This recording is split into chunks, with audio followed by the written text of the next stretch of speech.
ridiculed him, knowing that she was dead. But he put them all outside, took her by the hand, and called, saying, Little girl, arise. And now notice, then the spirit returned. It does not say the spirit, it says her spirit returned. Let me ask you, what was returned to her? Only the capacity to breathe? No. The capacity to breathe along with her self-identity. Are you with me? That God preserved before she died.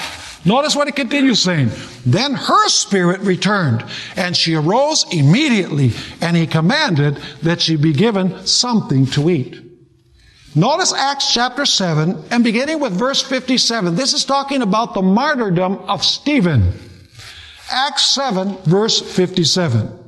Then they cried out with a loud voice, stopped their ears, and ran at him with one accord. And they cast him out of the city and stoned him. And the witnesses laid down their clothes at the feet of a young man named Saul. I want you to remember these two individuals. We're coming back to them at the end of the presentation today. And they stoned Stephen as he was calling on God and saying, Lord Jesus, receive the Spirit. It doesn't say receive the Spirit. He's saying receive my Spirit.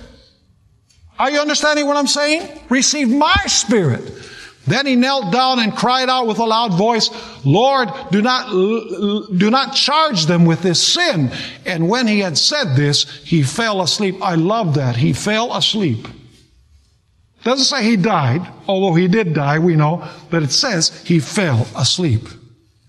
Notice one further example. Luke 23 and verse 46. It's talking about the death of Jesus Christ. Luke 23 and verse 46. It says, and when Jesus had cried out with a loud voice, he said, Father, into your hands I commend the Spirit. No, that's not what it says. Into your hands I commend what? My spirit. Having said this, he breathed his last. Now let me ask you this. Do you think that when Jesus resurrected, he remembered everything that had happened while he was alive before his death?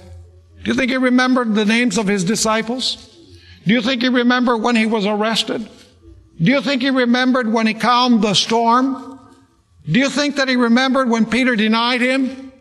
Of course he did. Why did Jesus remember all of those things when he resurrected?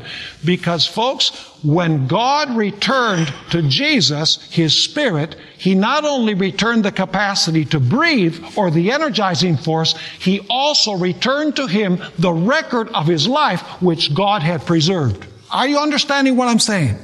Critically important.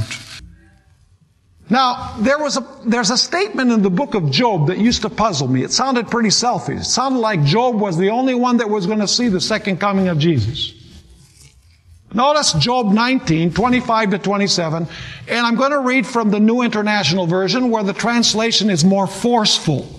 Job 19, verse 25. Here Job is saying, in the midst of his suffering, I know that my Redeemer lives, and that in the end he will stand upon the earth. This is talking about the second coming. In the end he will stand upon the earth. And after my skin has been destroyed, yet in my flesh I shall see God. I myself will see him with my own eyes, I and not another.